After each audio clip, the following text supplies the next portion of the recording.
Hello friends, chapter की शुरुआत में हम देखते हैं कि योन अपने अरमानों को काबू में करते हुए लेट चुका है हाइशिन के बगल में क्योंकि वो रो रही थी। अब उसे कंसोल करने की कोशिश करता है। हाइशिन बोलती है कि ठीक है, तो बताओ तुम मेरे लिए पास्ता क्यों बनाना चाहते थे। जिस पर योन बताना शुरू करता है, देखो मुझे याद आया जब तुमने मुझसे मेरी मोम के बारे में पूछा था ना, तभी मुझे ये ख्याल आया था। ये बहुत ही अच्छा ख्याल था कि मेरी मोम किस तरह से मेरे लिए खाना बनाया करती थी। जब मैं छोटा था ना, वो मेरे लिए ज्यादातर खाना बनाया करती थी और इंस्टेंट पास्ता तो बहुत ही अच्छा हुआ करता था। हाँ, मैं जानता हूँ कि उनका स्वाद 5 स्टार होटल के जैसा तो नहीं था, लेकिन इंस्टेंट नूडल से वो बहुत ही अच्छा पास्ता बनाया करती थी। क्या इंस्टेंट नूडल यानी कि रामेन? तब योन कहता है कि नहीं, रामेन नहीं। देखो वो सॉस के साथ एक्सपेरिमेंट करती थी, वो काफी ज्यादा अच्छा होता था। देखो उन दिनों पास्ता बड़ी सुपरमार्केट में ही मिलता था, इसीलिए काफी दूर जाना पड़ता था। इसीलिए मेरी मोम घर पे जो चीजें होती थी ना, नूडल्स वगैरह, उन्हीं से पास्ता बनाया करती थी। हाँ, मैं जानता हूँ कि वो बाहर जैसा स्वाद नहीं देता था, लेकिन मेरे लिए वो सबसे अच्छी याद थी। और इसीलिए हाइशिन, मैंने तुम्हारे लिए घर पर पास्ता बनाया क्योंकि मैं उसी अच्छी याद को याद कर रहा था। तब हाइशिन बोलते हैं कि ओह, मुझे तो पता ही नहीं था। मुझे लगा कि तुम तो मुझे सीड्यूस करने की, आखिरकार मुझे रिझाने की कोशिश कर रहे हो। तभी उन कहता है कि क्या खाना बनाकर रिझाने की कोशिश मजाक कर रही हो क्या? जिस पर हाइशिन बोलते हैं कि ऑफ कोर्स तुम कर रहे थे। देखो जिस तरह से तुमने अपने बालों को उस वक्त बांध रखा था, जिस तरह से तुम सब्जियां काट रहे थे, कितने हैंडसम तो तुम लग ही रहे थे। ऐसा लग रहा था कि मुझे इम्प्रेस करने की कोशिश कर रहे हो। तुम उस वक्त सुपर क्यूट लग रहे थे और चार्मिंग लग रहे थे योन। अब ये सब सुनकर, अपनी तारीफें सुनकर, हमारा बंदा यानी कि योन शर्माने लगता है और अपना मुंह घुमा लेता है, जिसे देखकर हाइशिन हंसने लगती है और कहती है कि तुम ब्लश कर रहे हो क्या? अब जैसे ही योन पीछे की तरफ मुड़ता है, हम देखते हैं कि इन दोनों के बीच में फिर से एक हॉट मोमेंट आ जाता है, जहां पर अचानक से हाइशिन योन के बहुत ही ज्यादा करीब आ जाती है और अपने इनरवियर को यानी कि ब्रा को निकालकर फेंक देती है, जिसे योन देख भी लेता है। अब हाइशिन योन के इतने ज्यादा करीब है, वो बेयर स्किन होती है और इससे चिपक भी रही होती है। योन अपने आप को कंट्रोल नहीं कर पाता, मुड़ने की कोशिश करता है। तब हाइशिन बोलती है, तुम क्या कर रहे हो? पीछे मत मुड़ना, देखो मुझे शर्म आ रही है। अगर तुम पीछे मुड़े तो मैं तुम्हें थप्पड़ मारूंगी, देखो तुम्हें मैं माफ नहीं करूंगी। लेकिन योन कहता है कि बस 5 सेकंड, 5 सेकंड बस। तब हाइशिन बोलती है कि नहीं, तुम पीछे नहीं मुड़ोगे, बकवास करना बंद करो, देख लो मैं तुम्हारे बातें इग्नोर करूंगी, तुम्हारे मैसेज का रिप्लाई भी नहीं करूंगी मैं। अब हाइशिन की ऐसी बातें कहने पर योन मान जाता है, पीछे की तरफ मुड़कर नहीं देखता। हम देखते हैं कि हाइशिन इससे बुरी तरह से चिपक जाती है और कहती है कि हाँ योन, तुम्हारा बनाया पास्ता सचमुच बहुत ही ज्यादा यूनिक और चार्मिंग था, मुझे पसंद आया। हाइसिन योन से पूरी तरह से चिपकी हुई है। अब योन को इसकी स्किन तो महसूस होगी ही, आखिरकार वो बिल्कुल नेक्ड है। तब योन बोल रहा होता है कि मैं क्या करूँ, खुद को कंट्रोल नहीं कर पा रहा, इसकी ये गर्माहट मुझे महसूस हो रही है। लेकिन योन किसी तरह से खुद को संभाले हुए है। हाइशिन इसे लगातार परेशान कर रही है और कहती है कि अच्छा योन, अगली बार मैं तुम्हारे लिए खाना बनाऊं? जिस पर योन बोलता है कि तुम्हें खाना बनाना आता है। जिस पर हाइशिन बताती है कि फ्राइड एग और टोस्ट तो बना ही सकती है। जिस पर योन कहता है कि अच्छा, इंग्लिश ब्रेकफास्ट बस यही बनाना आता है तुम्हें? हाँ हाँ, तुम मुझे परेशान कर रहे हो, मैं तो बस तुम्हारे लिए कुछ करना चाहती हूँ योन। तब योन कहता है कि नहीं, तुम्हें ऐसा कुछ करने की जरूरत नहीं है हाइशिन, मैं तुमसे पहले से ही इम्प्रेस्ड हूँ, लेकिन तुम प्लीज मेरे पीछे इस तरह से हिलना बंद करोगे? तब हाइशिन बोलती है कि क्यों, तुम्हें अच्छा नहीं लग रहा? तब योन कहता है कि नहीं, मुझे थोड़ी सी नर्वसनेस फील हो रही है, मैं रोक नहीं पा रहा। तब हाइशिन बोलती है कि ओह सॉरी, मुझे माफ कर दो। हाइशिन हिलना बंद कर देती है, पीछे से इसे पूरी तरह से हक कर लेती है। तब योन सोच में पड़ जाता है कि पता नहीं आज मैं क्या सोच रहा था, हमारे बीच में ये जो कुछ हुआ बहुत ही ज़्यादा अच्छा था। पता नहीं इससे पहले मेरे दिमाग में क्या क्या बातें थी, किस तरह के थॉट आ रहे थे। मुझे लगा कि मैं रिजेक्ट हो जाऊंगा, लेकिन आज हाइशिन ने जो कुछ किया, मुझे ऐसा महसूस हुआ कि मेरे अंदर का डर चला गया है। वो सारी बातें जिनके बारे में मैं सोच रहा था, वो सब खत्म हो चुकी हैं। और देखा जाए तो ये कुछ अच्छा नहीं था जो मैंने किया, ये तो बहुत ही ज़्यादा क्लमजी था, मैं बिल्कुल भी मैच्योर नहीं लग रहा था। लेकिन हाइसिन मुझे रिजेक्ट नहीं कर रही है और इसी बात से मैं बहुत ही ज़्यादा खुश हूँ। आज जो कुछ हुआ, इससे मुझे बहुत ही ज़्यादा खुशी हो रही है। मुझे खुशी है कि मैंने रिश्ते में ईमानदारी दिखाई, मुझे खुशी है कि मैं हाइसिन के साथ हूँ, इसने मुझे एक्सेप्ट कर लिया है, हम दोनों ने एक दूसरे को एक्सेप्ट कर लिया है। ये खुशी की फीलिंग, ये एक दूसरे के साथ रहने की फीलिंग उस वक्त मुझे ऐसी अच्छी लग रही थी कि मुझे पता ही नहीं चला कि कब मैं अपनी एक्साइटमेंट को कंट्रोल कर पाया, शांत हो गया और दोपहर में यहाँ पर हाइशिन के साथ सो गया। मुझे पता ही नहीं चला, एक दूसरे को पाने की खुशी ही थी शायद जिसने हमें इस गहरी नींद में पहुंचा दिया।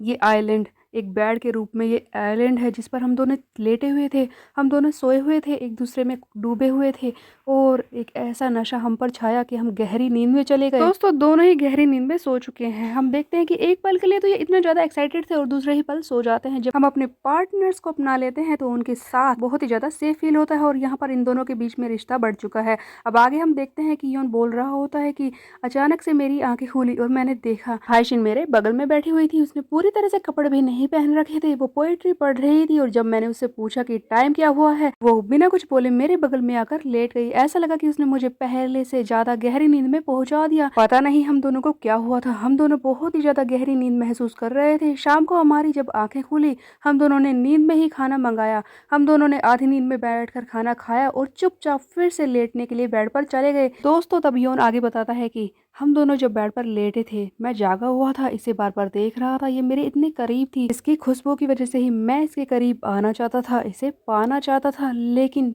पता नहीं मुझे क्या हुआ, जब मैंने इसका सोता हुआ क्यूट सा चेहरा देखा तो मेरा मन ही नहीं किया कि मैं इसे जगाऊं। पता नहीं मुझे क्या हुआ था, मैं ऐसा क्यों सोच रहा था। ये बहुत ही ज्यादा अजीब सी फीलिंग थी कि अचानक से ऐसा लगा कि ये सब एक सपना है। हायशीन अचानक से मेरे कमरे में आ गई है, मेरे बगल में लेटी हुई है, लेकिन मैं बस इसे महसूस कर रहा हूँ। सचमुच ये ड्रीम कभी खत्म नहीं होना चाहिए, ये बहुत ही अच्छा सपना है। सचमुच आज का दिन बहुत ही ज्यादा अच्छा है। योन चाहता तो है हायशीन के करीब आने की, लेकिन इसकी इच्छा के बिना नहीं। इसीलिए योन कहता है कि जो कुछ हुआ वो बहुत ही अच्छा था, इसीलिए मैं अब आगे धीरे धीरे मूव करूंगा। ये खुद मेरे करीब आएगी, मैं जानता हूँ कि ये अभी भी अनईजी फील कर रही है। तब हम देखते हैं कि थोड़ी देर बाद का सीन दिखाया जाता है जहाँ पर योन और हायशीन दोनों ही जाग जाते हैं। दोस्तों इन दोनों ने पूरा दिन निकाल दिया सोते हुए और पूरी रात भी। हमें अगले दिन का सीन दिखाया गया है जहाँ पर हायशीन तो पहले ही उठ चुकी है, तैयार हो चुकी है। तब योन कहता है कि तुम मेरे से पहले उठ गई थी, जिस पर हायशीन कहती है देखो 10 बज चुके हैं, तुम तैयार हो जाओ, वैसे भी मुझे जाना है। जिस पर योन कहता है कि क्या तुम संडे को भी काम पर जाओगी,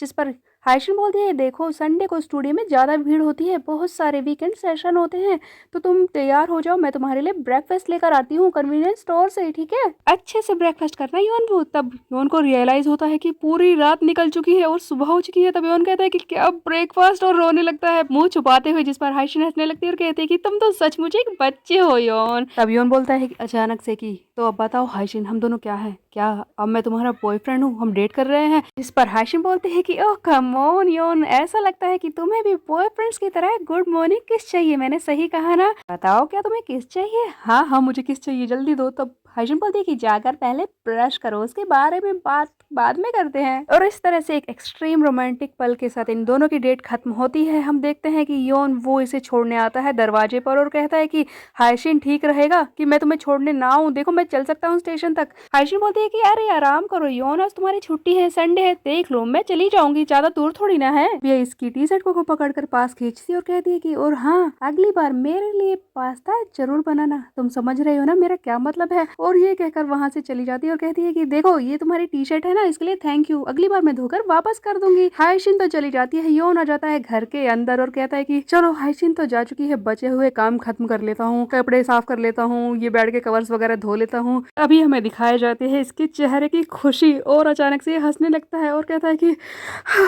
oh my God, oh damn it, ये सच है, ये सच है, वो मेरी गर्लफ्रेंड, मैं उसे डेट कर रहा हूँ, मैं उसका बॉयफ्रेंड हूँ, ये मैं उसे डेट कर रहा हूँ। हाँ हायशीन के सामने तो मैंने ऐसे दिखाया कि मुझे फर्क ही नहीं पड़ा, वैसे भी वो कितनी क्यूट है, उसके सामने मैं बोल ही नहीं पाता, लेकिन अब मैं सचमुच उसका बॉयफ्रेंड हूँ। अगली डेट पर मुझे क्या करना होगा, मुझे किस तरह से बिहेव करना चाहिए, मुझे कुछ तो प्लान करना होगा ना। अच्छा हुआ इस घर से आवाजें बाहर नहीं जाती, वरना मैं तो बहुत ही ज्यादा चिल्ला रहा हूँ। अगली बार मैं उसके साथ कहाँ जाऊंगा, मूवी देखने जाऊँ या फिर शॉपिंग करूँ, फिर किस तरह की डेट प्लान करूँ, चलो उससे पूछ कर ही प्लान कर लूंगा, उसे जो भी पसंद है, हाँ वो मेरी गर्लफ्रेंड है। तभी योन को अचानक से अपना फोन दिखाई देता है और उसे कुछ बातें याद आती हैं। तब योन कहता है कि सबसे पहले डेट से भी पहले मुझे एक जरूरी काम खत्म करना है, और ये अपना फोन उठाकर किसी को मिलाने लगता है। अब यहाँ से हमें योन की पुरानी गर्लफ्रेंड का सीन दिखाया जाता है, अरुण का, जो कि स्टेशन पर जा रही होती है। तभी इसके फोन पर एक मैसेज आता है, ये मैसेज योन का ही होता है। तो योन ने इसे ही मैसेज किया है जिसमें लिखा होता है कि क्या तुम मुझे आज रात को मिलोगे, मैं तुम्हें आज रात को कैफे में मिलना चाहता हूँ, मुझे तुमसे कुछ जरूरी बात करनी है। अब ये तो पढ़ लेती है अरुण और कहती है कि कैफे में वो मुझसे बात करना चाहता है, लेकिन क्या बात करना चाहता है। वैसे मैंने उस दिन उससे कन्फेशन तो किया था, लेकिन वह कन्फेशन वो तो बहुत ही बेकार था। ऐसा लगता है कि वो मुझे रिजेक्ट करने के लिए बुला रहा है, इसके अलावा क्या होगा। उसने कई दिनों तक डिले किया, मैं जानती हूँ कि वो उस वक्त मेरा दिल दुखाना नहीं चाहता था, वो मुझे रिजेक्ट करने के लिए ही बुला रहा है। वो सचमुच एक अच्छा लड़का है, इसीलिए तो मैं उससे इतना ज़्यादा ऑब्सेस्ड हो गई। वेल जो भी हो, मैं उससे मिलना तो चाहती ही हूँ, आखिरकार मैं भी देखना चाहती हूँ कि योन वो मुझे क्यों छोड़ रहा है। मैं ये बात तो जानना चाहती हूँ कि कौन है वो इंसान जिसे जिसे योन जैसा लड़का पसंद करेगा? कौन है वो अच्छी लड़की जिसे योन जैसा अच्छा इंसान पसंद करेगा? अब फाइनली योन का हैप्पी टाइम हुआ खत्म। वो काम पर आ जाता है। हम देखते हैं कि योन कैफे में आ जाता है तैयार होकर खुश होते हुए। सिटिंग योन को हाय बोलती है। योन भी कहता है कि हाँ हाय, और ये कहकर चुपचाप हंसते हुए चला जाता है। अब आगे होता ये है कि योन तो अंदर जा चुका है, लेकिन सिनियंग मिसो से कहती है कि आज तो ये बिल्कुल अलग लग रहा है, ऐसा लगता है कि कुछ तो गड़बड़ है मिसो। तो मिसो कहती है कि मुझे तो ये रोज ही एक जैसा लगता है। तब सिनियंग बोलती है कि नहीं नहीं मिस ओ, कुछ तो गड़बड़ है, कुछ अलग है, लगता है इसने अपनी गर्लफ्रेंड से फाइट की है या फिर यहाँ पर आने से पहले कुछ हुआ है। अब मिसो कहती है कि हाँ कुछ तो हुआ होगा, लेकिन तुम जो बोल रही हो वैसा कुछ नहीं हुआ। अंदर योन कैफे की ड्रेस पहनकर तैयार हो रहा होता है और सोच रहा होता है कि आज मुझे सारी चीजों को खत्म करना होगा। मुझे आरोन को साफ साफ समझाना होगा कि हम दोनों अब साथ नहीं हो सकते। देखो ये एक तरह का बोझ है जो मेरे सीने पर रखा हुआ है। वैसे पहले कितना अच्छा था जब मैं उससे नफरत करता था, ऐसे ही रहता। वो मेरे सामने क्यों आई, क्यों उसने कन्फेस किया? खैर छोड़ो योन, इन सब चीजों को आज तुम्हें खत्म करना ही होगा, वरना जितना तुम खींचोगे ये और ज्यादा परेशान करेगी तुम्हें। योन ने तो अपना पक्का मन बना लिया है कि वो आरोन को अब ना कहकर रहेगा। वो बाहर आ जाता है और काम करना शुरू कर देता है। सबसे पहले ये ऑर्डर दे रहा होता है। पीछे से मिस ओ रात की सारी कहानी इससे जानना चाहती है। तब योन उन्हें बताने लगता है कि हाँ मिस ओ, सब कुछ ठीक रहा, मैंने उसे अपने दिल की फीलिंग्स के बारे में बता दिया। आपको पता है मैं तो अपने ही ख्यालों में खोया हुआ था, मैंने देखा भी नहीं कि हाशिन चाहती है कि मैं उसे कन्फेस करूं। वो मुझे मौका दे रही थी और फाइनली मैंने जब इस चीज को रियलाइज किया तो मैंने उसे अपने दिल की बात बता दी। तब मिसो कहती है कि ओह माय गॉड, ये यंग रोमांस, तो आगे बताओ क्या हुआ, क्या तुमने उसे किस किया?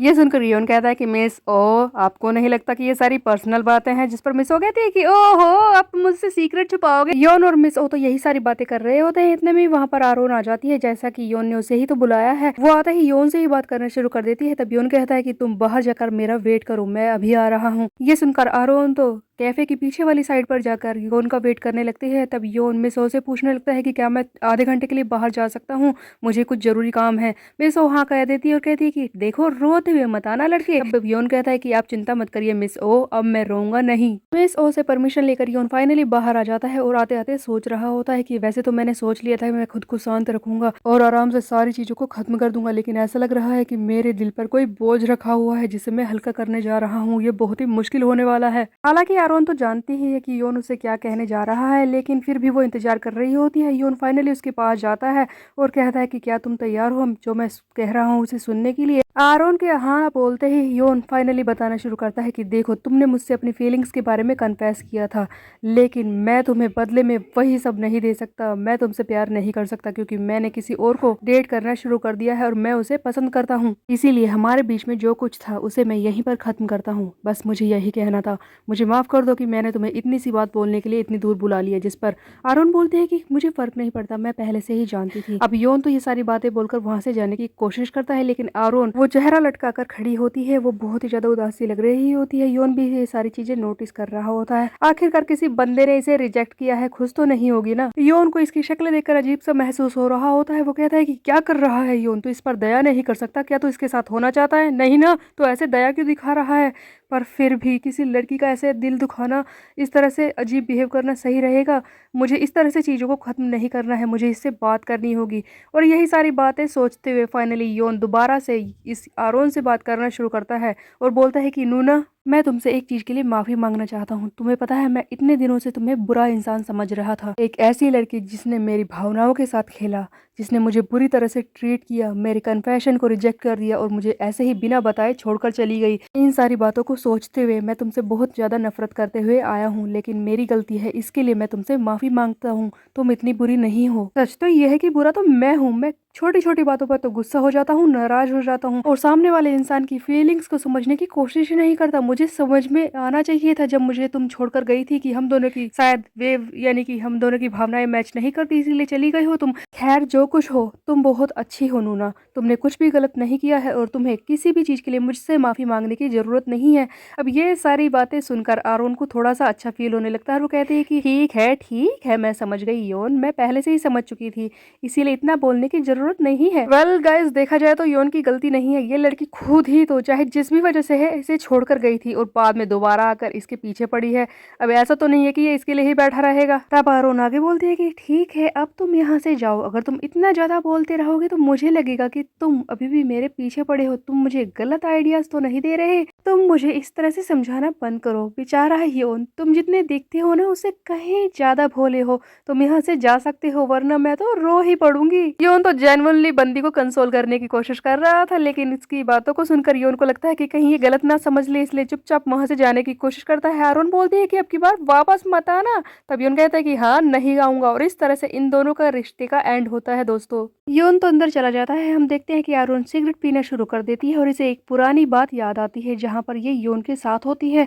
ये दोनों बैठे होते हैं, तब योन इससे बोल रहा होता है कि नूना, तुम रोज ऐसा क्यों करती हो? जब भी कोई फ्रेशर्स की पार्टी होती है तुम वहां से निकल जाती हो। इस तरह से तो तुम्हारे कोई दोस्त ही नहीं बनेंगे। अगर तुम किसी से बात नहीं करोगी तो उनके नंबर्स कैसे लोगी? तुम हमेशा के लिए अकेली हो जाओगी, किसी के साथ खाना भी नहीं खा सकती। तब आरोन बोलती है कि मुझे ये सब कुछ पसंद नहीं है, बेकार की बातें, वहां पर सिर्फ बहुत ही ज्यादा शोर होता है, फालतू की बातें होती रहती है, मुझे उनसे बातें नहीं करनी। तब योन बोलता है कि इस तरह से तो तुम अकेले रह जाओगी। जिस पर अरुण बोलते हैं कि हाँ, हो सकता है कि दूसरे मुझसे बात ना करे, लेकिन तुम तो हमेशा मेरे साथ हो ना। अच्छा तो बताओ, क्या तुम सिगरेट पीना चाहते हो? और तभी हम देखते हैं कि योन इसके हाथ से सिगरेट ले लेता है और पीने की कोशिश करता है, लेकिन उसे खांसी आती है।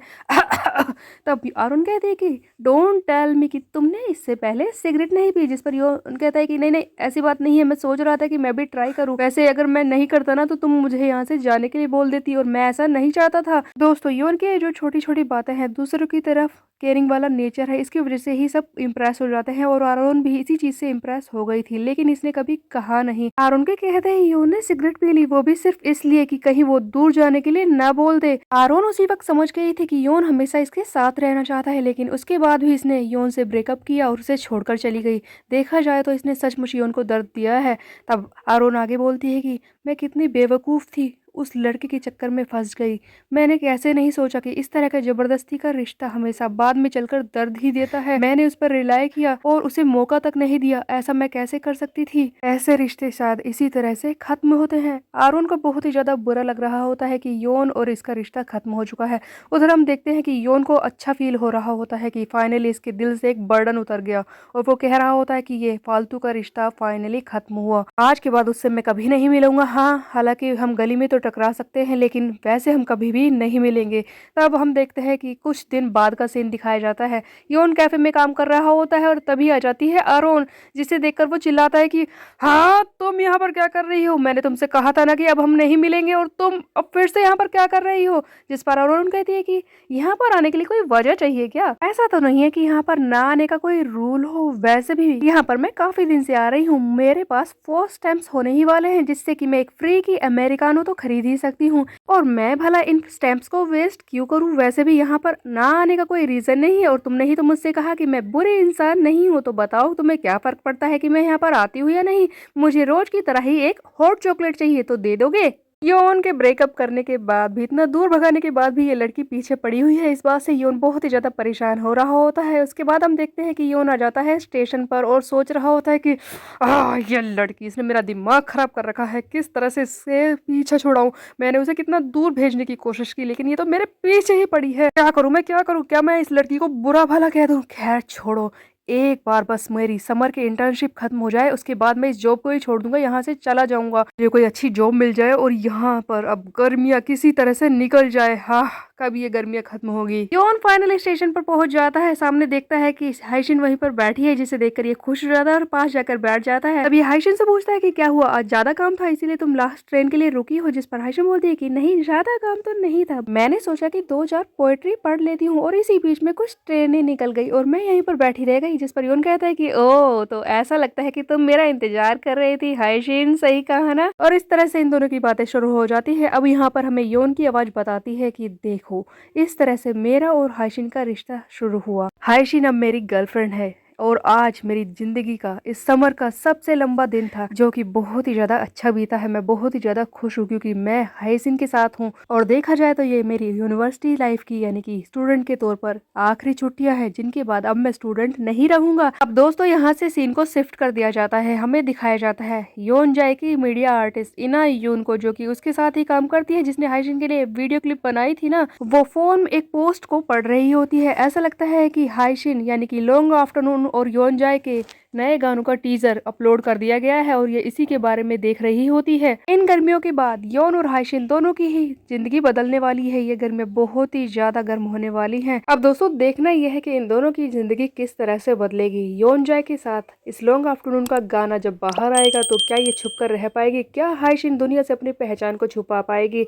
योन से अपनी पहचान को छुपा पाएगी? ये हम देखेंगे आगे आने वाले चैप्टर्स में। तब तक के लिए मेरे चैनल को सब्सक्राइब कर ले, बेल के आइकन को कर दे प्रेस पे। मिलता है, बाय बाय।